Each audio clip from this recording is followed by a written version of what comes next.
दोस्तों, इस वीडियो में हम काले नमक के फ़ायदे के बारे में जानेंगे। आयुर्वेद और घर में इस्तेमाल होने वाले दादी नानी के नुस्खे में भी काला नमक अक्सर प्रयोग में आता है। आइए जानते हैं इस हेल्दी नमक के सभी स्वास्थ्य लाभ।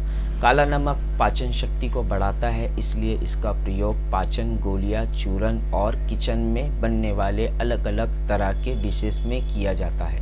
काला नमक डाइजेशन सुधारने के अलावा अलग अलग लोगों के लिए कई अन्य तरीके से भी फायदेमंद माना जाता है। आयुर्वेद और घर में इस्तेमाल होने वाले दादी नानी के नुस्खे में भी काला नमक अक्सर प्रयोग में आता है। आइए जानते हैं इस हेल्दी नमक के सभी स्वास्थ्य लाभ। काला नमक एसिडिटी से दिलाता है राहत। आयुर्वेदिक नुस्खे में काला नमक मिलाया जाता है क्योंकि ये पाचन तंत्र को काम करने में सहायता करता है। ये डाइजेशन बढ़ाने वाले एंजाइम का निर्माण में मदद करता है, जिससे पाचन शक्ति बढ़ती है और डाइजेस्टिव सिस्टम में होने वाली तकलीफ़ों से भी आराम मिलता है। सीने की जलन होती है कम।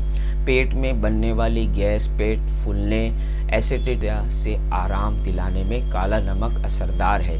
ये पेट में पाचन रसों को उत्पाद बढ़ाता है और आंतों को भोजन से पर्याप्त विटामिन के अवशोषक में भी मदद करता है। काला नमक खाने से पेट में होने वाली तकलीफ़ों से आराम मिलता है और ये पेट जैसी समस्या में भी काम करता है। सफ़ेद समुद्री नमक से सोडियम मिलता है, लेकिन नमक के सेवन के साथ ही शरीर में अधिक मात्रा में सोडियम पहुंच जाता है, जो आपके स्वास्थ्य के लिए बहुत नुकसानदायक साबित हो सकता है। टेबल सॉल्ट या समुद्री नमक को एक अच्छा पर्याय है। काला नमक जिससे सोडियम की मात्रा काफ़ी कम होती है, वही काला नमक खाने से आपके लिए कई cholesterol level, blood pressure level और कार्डियोवैस्कुलर बीमारियों का रिस्क भी कम हो जाता है। दोस्तों, इस वीडियो को लाइक करिए, शेयर करिए और मेरे चैनल को सब्सक्राइब करिए।